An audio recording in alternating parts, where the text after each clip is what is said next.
From Minnesota sisters with stories to share. We're purely pin where sisterhood meets pop culture. Purely pin, come on in.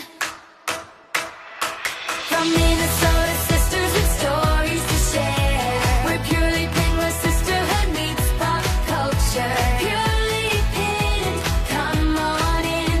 Purely pin, come on in. Welcome to Purely Pinned, a PEO-inspired pop culture podcast. I'm Kimberly Owens from Chapter CL in St. Paul, Minnesota. And I'm Deanne Lufkin from Chapter FR in Northfield, Minnesota.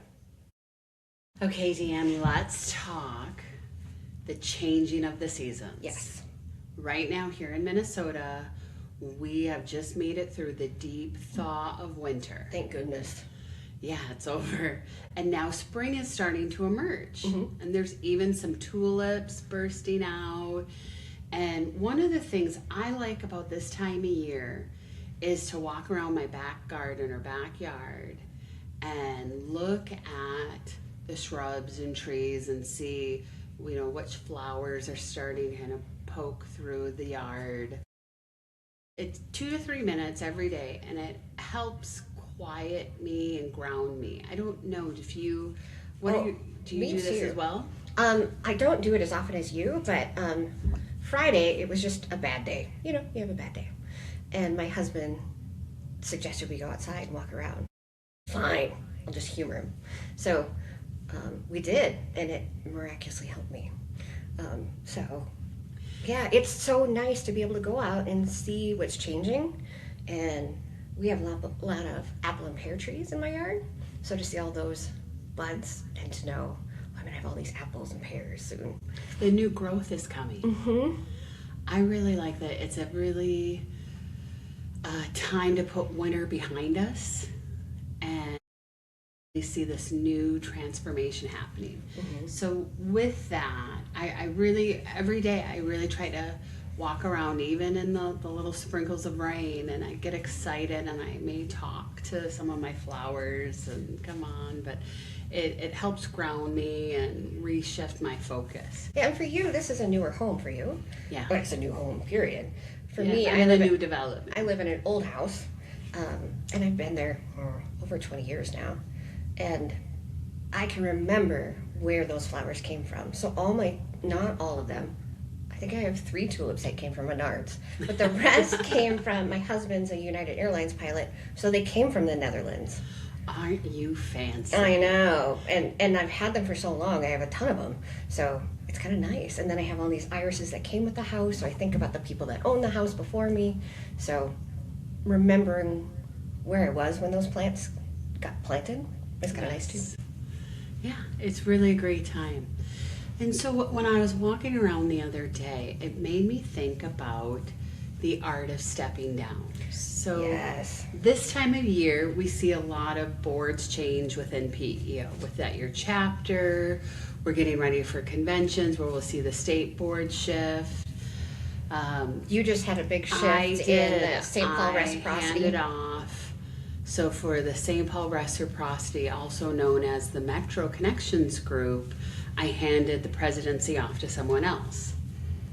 And it brought a wide range of emotions. So handing off the reins is letting go, and there's some relief to that. I mean, that I think is what I was anticipating, like, oh, this one less responsibility.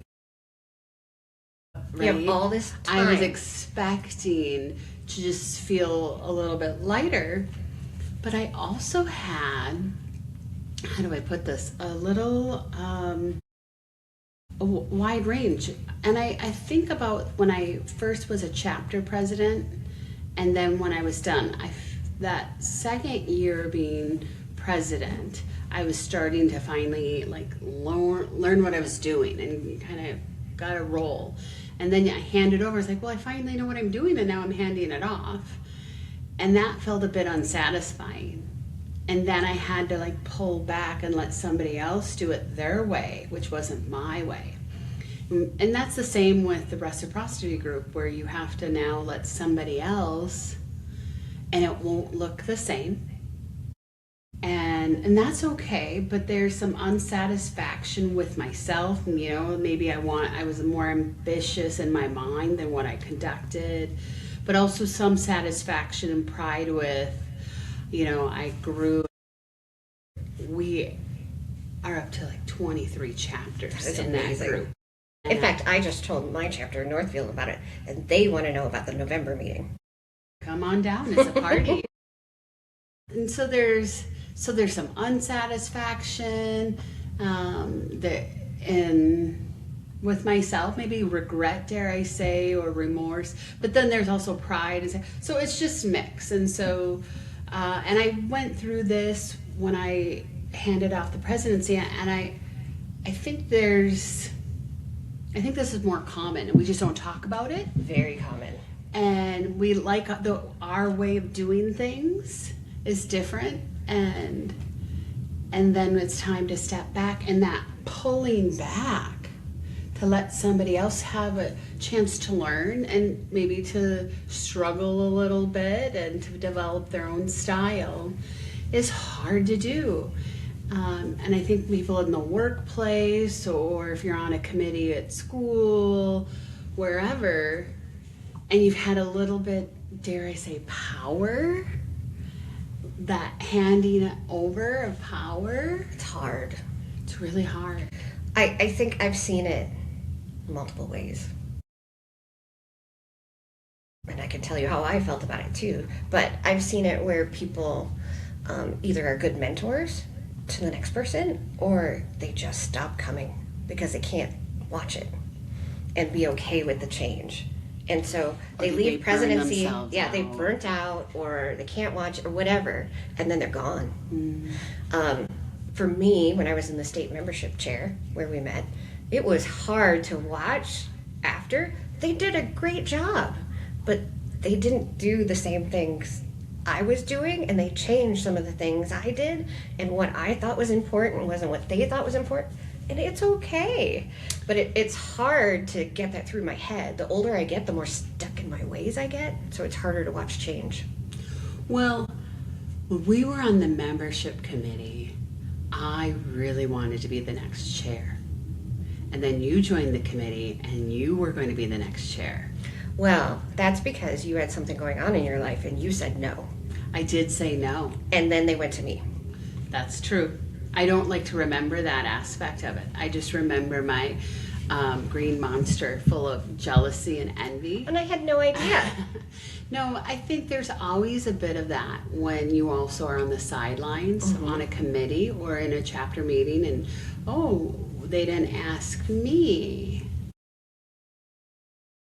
And so I think I just had my daughter. Yes. And she was premature. And so it was a difficult pregnancy, and so there was a lot of life circumstances going on. So I really appreciate. And your dad was sick. He had passed. He was. No, he hadn't passed yet, but he was very sick. He had Alzheimer's, and it was towards. It was about a year and a half before he passed. So there was a lot of life going on. That you said no. And it was really good, and I'm happy I didn't have that responsibility. There's always but it would have been fun, the power without the responsibility. But you kind of had it anyway, because you and I were like co-chairs. It still came in. Oh, and you were a fabulous chair. You were 100% a great chair, and it was good for me to not have that responsibility. But yet you could put your influence in because you knew I would listen to you, and you and I had similar visions. The thing about PEO is a lot of us, not all, but a lot of us are leaders. And then if you're not a leader, you actually develop into becoming a leader. Yes. Just through the whole process. Because I've seen women who never wanted to be president of the chapter. Hate public speaking. And they do amazing. So organized, so creative, new ideas, and they just shine. Because they don't know what they're capable of until they try. Right. Yeah. And that's one thing I love about PEO is it really does tap into the leaders within all of us. But I just want to take a minute as we shed our leaves from the fall and we make it through winter, and as new officers emerge, to cheer them on. Yeah. because they are about to bloom. And don't forget about the ones that left. Because Right. it's hard. And give them a little acknowledgement, because sometimes that's also, if there's no like fanfare, like, hey, you did a good job. Peace out. See you later. It's really like, oh, did I, the doubt creeps in. Why Do didn't people they even thank me? like me? What happened? I was overwhelmed with applause at that last meeting. Yes. I could And- see it in your eyes. And I really took that moment in, and I even did a little bow. Oh, I'm so glad you did. Did you see me when I did, but I flamed my thought you were scarf? trying to just play it off. No, I was being theatrical and saying goodbye and thank you. But I'm not going anywhere. No. I'm just handing the torch to the next leader, and she's a delight. I'm That's excited. wonderful.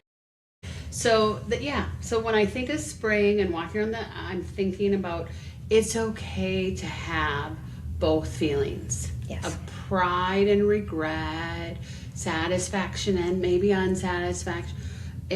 It's normal. You can Both have. things can be true. Right. And you think it's one way or the other. Oh, I'm failing because I feel bad that I'm gone, or I feel jealous, or whatever you think is a negative emotion. Where it's okay. It's normal to feel that way. And if you fight it, it's just going to grow. And there's a new opportunity waiting. Because Yeah. I left presidency of my chapter and I went on to a state committee. And then I did this and I did this and I did more. But then I went to a different phase of my life and I had to pull back. And that was super hard. Yeah. To pull back for a while and stop being involved in day-to-day business of the chapter. It's hard. Well, and there's also a lot of sisters that want absolutely no role in being an officer at a committee level, at a state level. That is not their comfort zone. They do not seek that. And we have to give them grace too. Maybe they need to help step up with fundraising or outreach for candidates. Or maybe they're the perfect hostess for a meeting. Maybe they love making treats. Who knows? There's a different role. Everybody has a skill. And it's good that we don't all have the same ones. Now, here's something I want to bring about. It's different skills. Okay. So one skill I do not have is sewing. I'm not very good at sewing. I know how to thread a needle and sew. But one of the things I love, and I've thought about making, but I haven't tried, is an apron. Now, Yes. do you wear, and is aprons a thing of the past? Because I still like to wear an apron. I think for our generation, it was a thing of the past because I don't remember going to my friends' houses and seeing them wear aprons and whatever. But I think they've come back. And now I do like to wear them at times, but I forget because it wasn't a habit of mine. And then, I end up making bread and I have flour all over me and I look like something exploded on me and I have to go change clothes. Or if I wore an apron, it would be fine. So I have different aprons. I have several PEO aprons. And I like to put an apron on when I wash the dishes or even loading the dishwasher because you get a little water splash. Every time I wash dishes, it could be a spoon. And I get water all over my abdomen. What If did you I lean do? if you lean against the counter, that's what that's from. But even You reached over, you leaned over, yeah, and it's you just- get water on it's the tummy. constant. So an apron protects your clothes. It would be. I need one of those good canvas So ones. this is a marketplace item. I don't know if they'll be there this year, but whenever I there's forget. aprons at a marketplace, they sell quickly. Yeah, they do. And I'm always on the lookout for an apron. You know what? I don't have a single PEO apron. We can fix that. Because every time I've worn an apron, I had to give it back. Oh, yeah. And, for whatever reason. So I need to buy one. So you don't have a PEO apron. If Now they're you selling have it at a- this convention, I will have a PEO apron. Or I'm going to make myself one. But see, you're a natural sewer. So I do. So I made my daughter-in-law an apron once because she loves You purple. made one. Okay. And she wanted it all girly and frilly. And so I sent her a picture of a pattern and I made her one. Was it like a French maid kind of way? Kind of, sort of on top, but not because it was long. It was actually useful. Because that's the thing, too, about aprons. I don't know what women they make aprons for. Women that have no chest. If you have any kind of chest, those aprons like sit right in the middle. Okay. And they don't protect anything. The apron is not for protecting the chest. Well, but the for me, apron it should. You have not seen me bake. Okay, that's I think a smock. Well, and that's is what I you're need. looking for. That a is what I need. When I lived in Europe, I acquired a few aprons as well, and what I have a few from France. And my favorite apron that I wear baking has the long straps where you can do a wrap around, so you tie it in the front. My husband likes to cook. I mean, he's Our professionally- husbands. Yeah, they're professionally trained Well, chefs. yours is. Mine isn't, but he And might they as well have be. these industrial, like you see on TV. I just kinda bought him one of those aprons with the big pockets. and leather, and it has X's on the back. It makes sounds. Does it have a little Yeah. sound? Cooking. Yeah. So aprons. So I always love a good item at Marketplace. Now we know we need to get you a PEO apron. Yes. Yeah. This is my goal. And I was thinking, what are qualities of a good apron? So Oh. the strings. The ties. The Because ties. why do they have to be short? And tie in the back, come on. Have it long and we tie in the front. Yeah. The older I get, the worse my shoulders are. You want me to reach around? I like a pocket. Yes. A pocket's good because then you can put a recipe in or a spoon or whatever. Well, or a timer. you know what they're really good for? Is your dish towel, you can tuck it in there. Yes. And then you have that. So when you're doing, but I usually associate my aprons with dishes. Yeah. My apron pockets end up being full of flour. Baking. Okay, so, and I have a different aprons for baking versus dishes. I need to get a dishwashing apron. Also, where you keep your apron. If you really need it to be a habit, accessibility. If it's back behind a closet door with cobwebs, where you then take it, I have to clean it to wear it. It's not. Or in a drawer in another room. So accessibility of a kitchen In apron. fact, we just redid our kitchen and we're putting, well, yeah, my husband's going to put hooks on the wall for his apron. Oh, well, you should have an apron too. So we need 2 hooks. You need a PEO apron.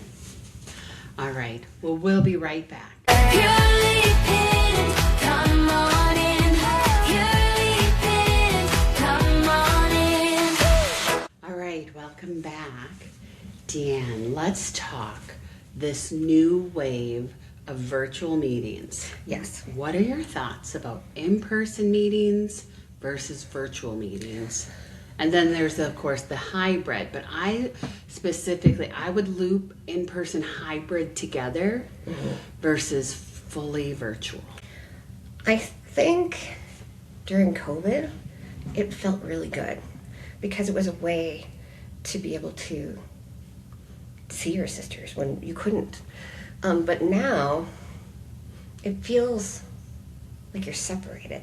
But then again, there was a time where I couldn't leave work.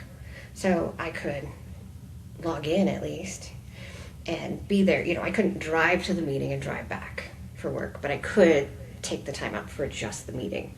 So I could still attend. So I still felt part of it. I think it's good for the women that are homebound for whatever reason.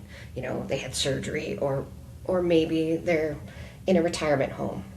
Or they could live in a more rural space where the drive is going to take an hour each way. Or up here in Minnesota, snowstorm hits. Weather Do you cancel the conditions. meeting or do you just switch it to virtual? I have such mixed feelings because you and I were such a proponent to having virtual as an option before COVID.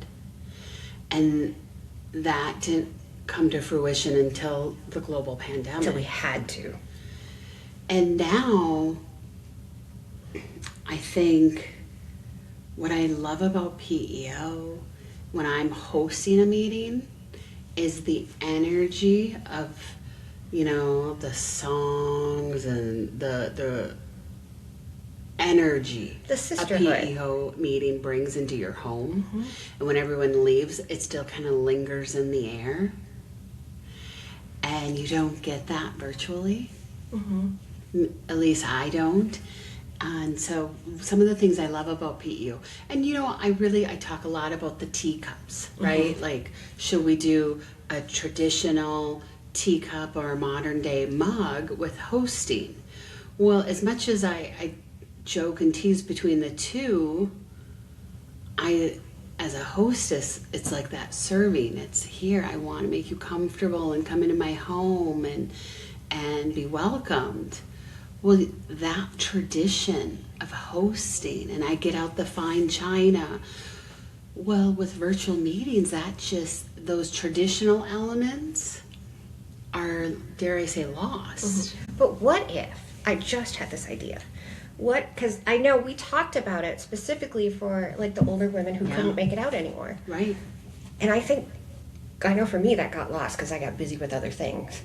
But what if you partnered with the co-hostess and had a little virtual pack of the treats that she's making, and a sister gets assigned to another sister, takes those treats with her, goes to her home, and is there with her. Because those are the women that are probably not able to log in. We did do that during the pandemic for our holiday party. So that first Christmas of 2020, we got little, I think Target, these little miniature gingerbread house kits. And we put a few other things in them, and we had the social committee delivered it to everybody's doorstep. And then they had to wait till the Christmas party virtual meeting, and then they could open it, and then live on everyone's cameras we put together, everyone put together their little miniature gingerbread house. It was so fun. And so that did connect us and unite us. But I know there's this push with the virtual meetings, and I think when we interviewed Elizabeth, the Minnesota State President, that Minnesota might even have one, and that might serve some sisters. But this sounds silly, but I think about these little mints. They're little chocolate mints that my grandmother had to have in a certain candy dish every time she hosted PEO. Oh, my mom, for her organization, always had buttermints. So there's a little something, right? These mints, they're the colorful little white chocolate mints. And with the little... Yeah, they're shaped like a Hershey Kiss. And they had and they have like the white bead mints on the bottom. I used to go to the candy store in the mall as a teenager, and that was the thing I would buy myself, and I would gorge on them. I don't know how I'm still not sick of them. I don't know what they're called. I don't know either, but I know exactly what you're talking about. It's like a candy mint. They're pastel-y. Yeah, they're yellow and pink and green. And that was something. And there's the tiny ones and the big ones. And some sisters, you have to have the tiny ones. My grandmother was the bigger ones, and she would send my grandfather around, but she had to have it for every PEO meeting. And so since she's passed, whenever I host, I have to have it. I keep it going, right? So there's always, if I'm hosting, look in the candy dish, there'll be these candy mints. And it's a nod to her, right? Like, I'm hosting PEO, and it's not like a chore or task. Like, I mean, sometimes I think, oh, shoot, I got to get the mints. But I really want to continue on. Yeah. And it's something really small, and it's, just a few dollars, and nobody might notice or even like the candy mints, but I continue that tradition. And that's the one thing that worries me, is if we go fully 100% virtual, you're missing out on these little touches of care, of thought, of, hey, you're coming to my home, but I'm also going to share with you this generational little taste, the savory little mint that was introduced to me by my grandmother. And you might not like, so that's something that I fear might get lost or missed. Well, you miss out on that social time too, to get to know your sisters. I think it's different when you're virtual, because it's one person at a time, where you and I can be off sitting, or me and this woman can be off sitting, and I don't know her story unless I ask her story. And so you kind of miss out on that. And so for me too, I agree. I think I need both. I also love the hugs. Yeah. When we arrive at a meeting, we embrace each other. And, you know, we give each other hugs. I'm a hugger. I like to just get in there and squeeze and transfer energy, right? And like, here, you're going to feel like, and I know with the pandemic, like, personal space is a whole different realm now. Yeah. And we have to respect people's personal spaces, and we don't get up there and kiss cheeks and and all that. But there's something about IRL in real life that I'm curious to see how the virtual meetings get over those hurdles. And the in-person meetings, they were already hurdles that we were trying to address before. But if a all virtual chapter is the answer to getting women to come because they can't take the time to go to a meeting, that's great. If it opens up for a wider group. That is great. I do agree with that. They just have to really have intention with connections. Yeah. Because that's so important. Now, with this, I recently have learned that the higher education schools are having such an increase in virtual learning. And so the in-person learning versus the virtual learning is almost 50-50. I mean, depending on the university, it might be 60-40, even 70-30, but more of them are close to like, you know, 45-55, right? So there's a mix happening. And this might be an unpopular opinion with the younger generations, but I think that's doing more harm than good. I think maybe to a degree. I would agree for my undergrad, but I got my master's virtually, and for my life, that was the only way I could do it. I couldn't stop my whole life to go do that. There's absolutely situations where virtual education is a lifesaver, especially it's giving access in the rural areas. I absolutely recognize that. Or if you're a working mom, or you have a disability, whatever it is, if it's you great. if you have, or even if you're a stay-home mom and you want to go back, but you know, when I went for my master's, I had all the credits but one, and I went back right after I had Abby, and she was an infant. But here's why I want to go with my opinion. I think there is a huge benefit of in-person learning on campus, and I'm not just talking about the learning in the classroom. And so we're kind of thinking of that 18, 19-year-old freshman in college. There's this, and that's the group that I think where there's more harm, giving that group so much virtual learning accessibility. I don't know who I would be today if I had that.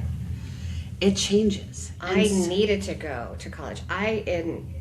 In school, high school, and I was incredibly shy. I didn't say much to anybody. And I went to Iowa State University, and I didn't know anybody who went there with me. So I had to talk to people.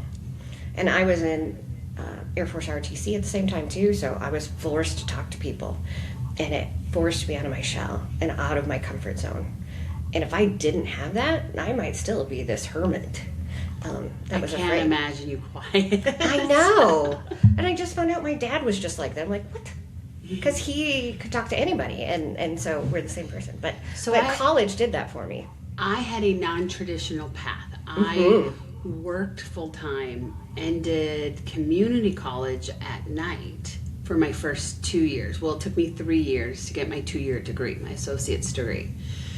And then I went for my last 2 years to Winona State to finish my bachelor's degree. Now, did you have any help paying for school? I did. And what organization helped you pay for school? It was PEO, yeah. I was an ELF recipient for those last 2 years. I remember hearing your story years before I met you. So when I met you, it was like, oh, this is that girl. Yeah.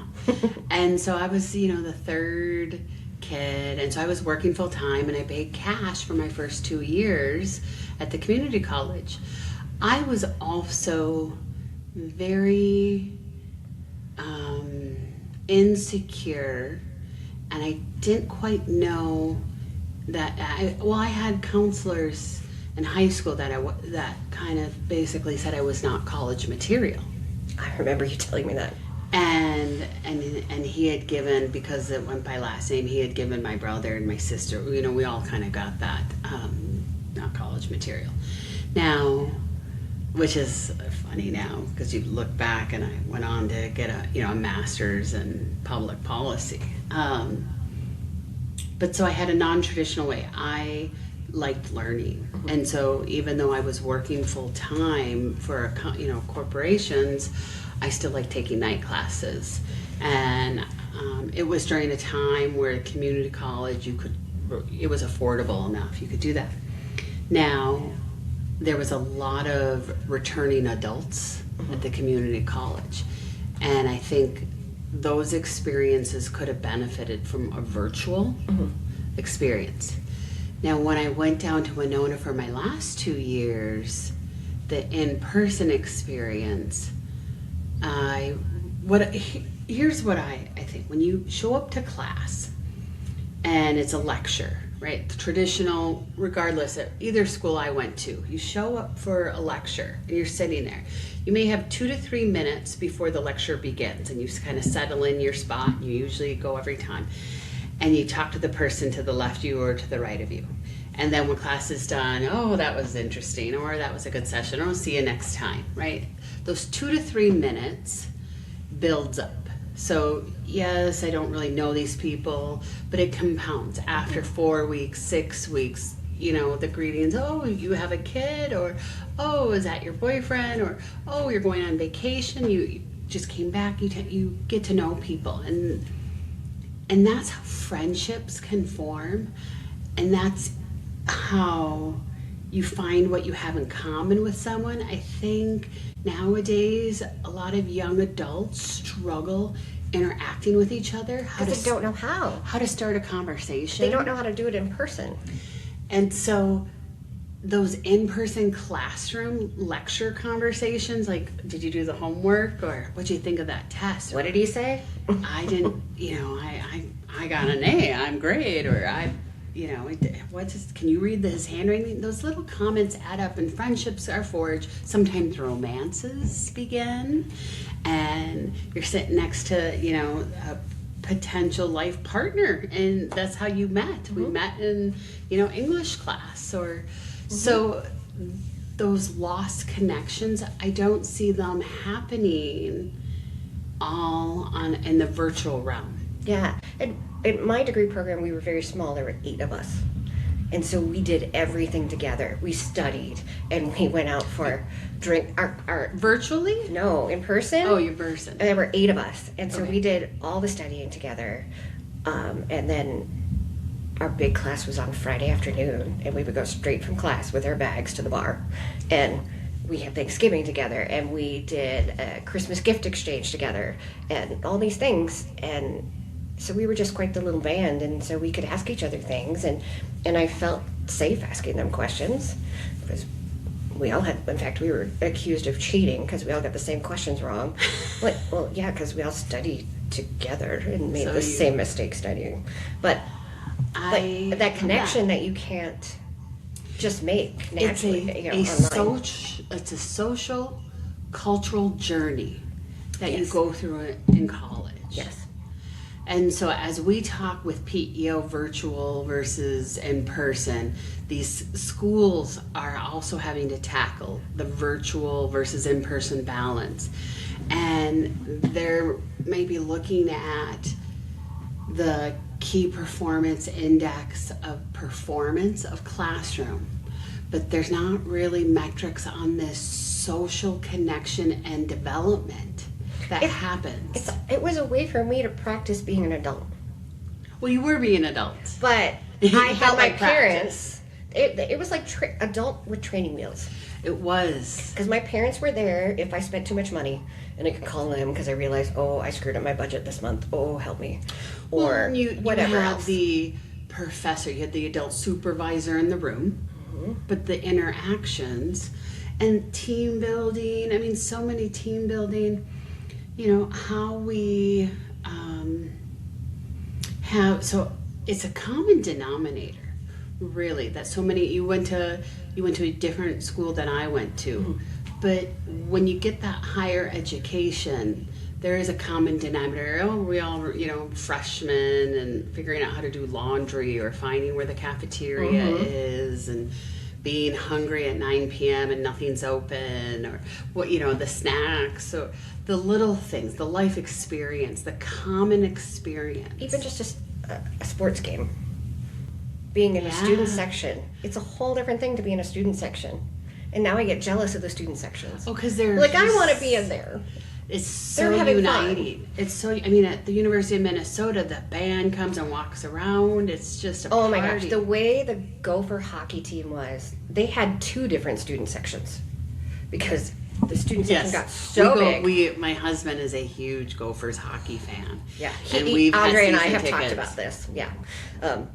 Yeah. It brings him so much joy. My sister has season tickets, and as we found out, my sister went to college with you.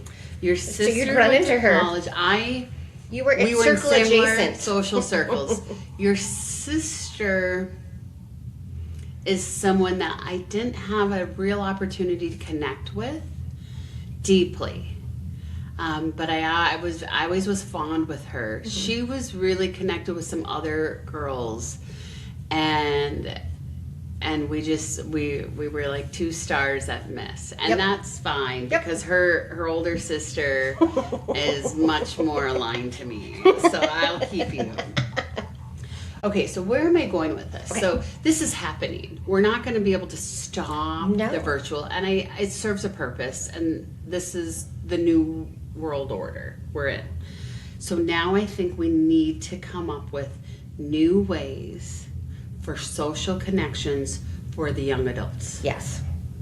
Those 2-minute conversations where you talk, and sometimes they're rude, and sometimes the person, you're like, oh my gosh, that person smells so bad. They haven't showered, or they're a smoker, and you have to navigate having maybe a physical reaction to another human that you may not have chosen to be near. But you learn how to navigate that. It teaches you how to navigate being with people that aren't like you. Life. You get to meet people that think differently, act differently, and just become a better person. And so I think the professors are doing really neat job of finding ways to connect in the virtual. Maybe it's like through group assignments and people turn their cameras on and there's that way. But I believe we are going to be on the verge of an upswing where these young adults are going to be so hungry for connection and, dare I say, tradition. And PEO is a great landing space for that. Yeah, it's a great way to connect with people that are different but similar. Because you're going to work on your social skills when you go to a PEO meeting. It's not just walk in a straight like board meeting and walk out. No, we have social time either before or after, where we can get a bite to eat, have a beverage, and talk. And therefore you can work on your anxiety, because now everyone has social anxiety. Yes. I mean, you can't lock people up for weeks and weeks and weeks and then release them, and it might be 6 years later, and some people found ways to navigate that anxiety where other people are still having deep anxiety from the pandemic. My nephew was 4 when the lockdown happened, so he was the preschoolers that didn't have preschool. And my sister is also a teacher now, and her school is attached to my nephew's elementary school. But that kindergarten class, my sister volunteered to be a chaperone, and they were feral because they didn't learn how to interact and how to be kids together. And it was very apparent that these kids missed out on that.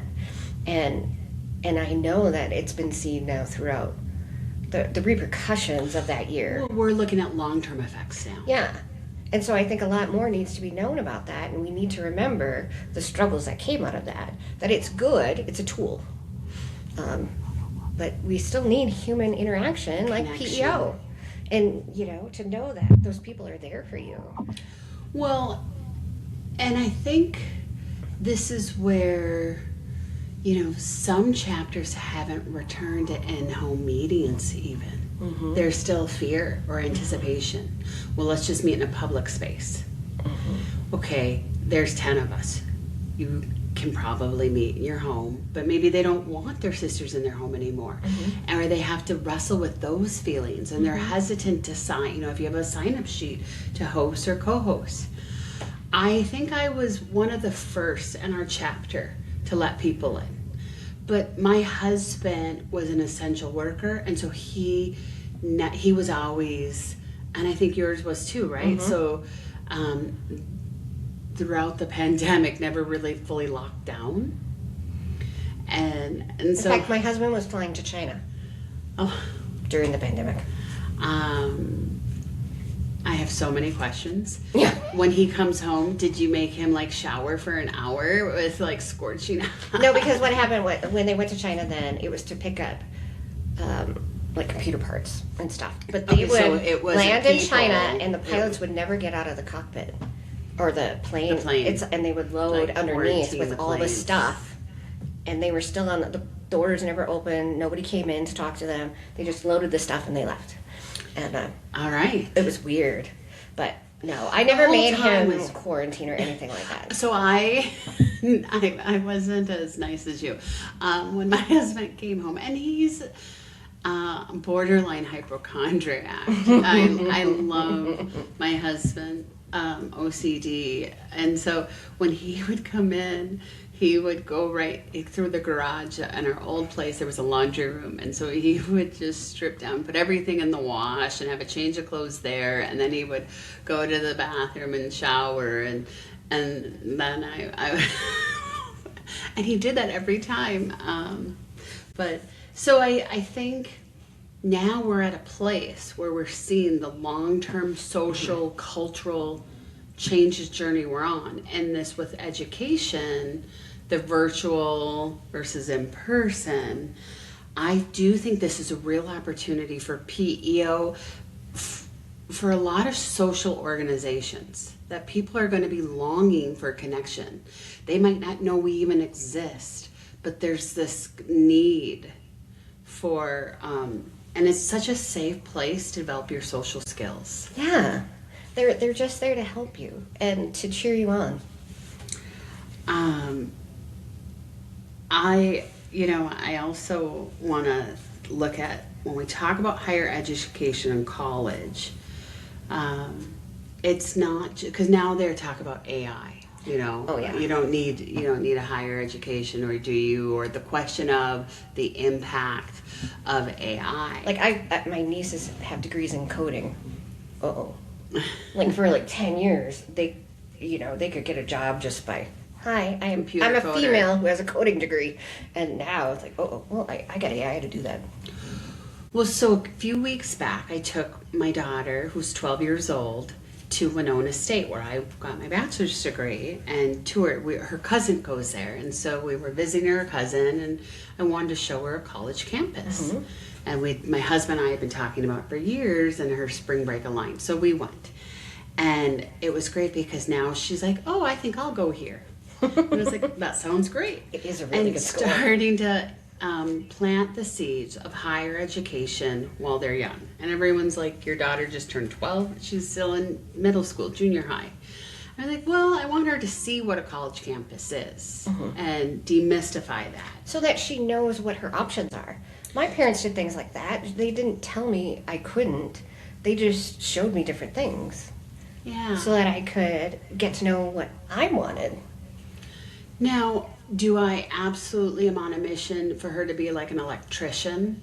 Because I feel like that's like the trade of the future with all these data centers. Not that I'm going to push a career on her, but I want to make the point as colleges and higher educations do so much virtual, that in-person experience, the journey of college. I remember someone told me when I was finishing up my AA degree, and do I go on for the 4-year? And they said yes, because when I interview someone, I asked, do they have a 4-year degree? It's not just about what they studied. It's can they set that goal, make that commitment and achieve it, a long-term commitment. Because a 4-year degree too, you have so many variety of classes. It's not just in your major. My degree program, it was science, but I was in liberal arts and sciences, so I had to take all sorts of history classes and this class and that class that had nothing to do with science, which I hated at the time. But I can have so many different conversations now because I dip my toes in all these other things that open my eyes to the world. Well, and there's reference points. So if there's something that happens in the news, you've learned enough to go, oh, I remember that from geography class. So I think the journey of higher education is so important, not just for what you learn for a potential future career, but the self-development of adulthood, the perspective you have afterwards, looking back. It's just beyond learning a trade skill. Yes, there's this huge push for trades right now, but I also think we need to remember the benefits that the higher educations offer. You can still, my niece's spouse has a 4-year degree, had a job, but now is an apprentice plumber. And just pivoted. Because there was no growth in the career field they were in, and so they chose to become a plumber.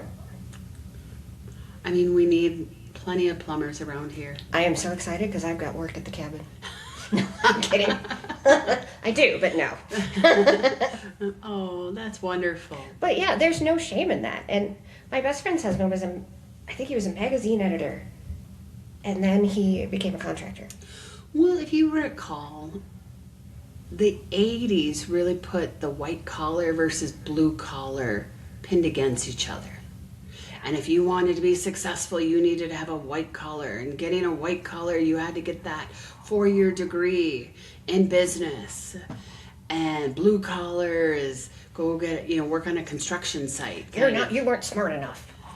And it's not nothing to do different. with that. And so many blue collar trades become small business owners, and they grow and they develop and more successful, and they don't have the debt that you get.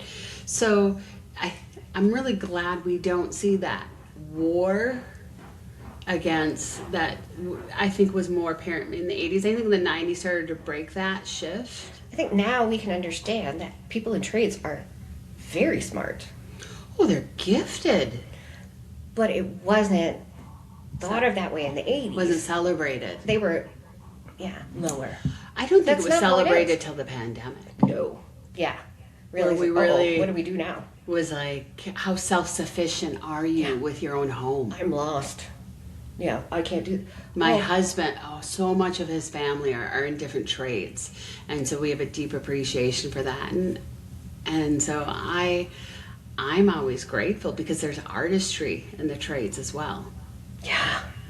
So Crazy. So if you go the trade route, that's fabulous too, and that's where it's a little more hands-on in person. But the higher education, I'm still passionate for getting that 4-year degree. I think the benefits outweigh the costs.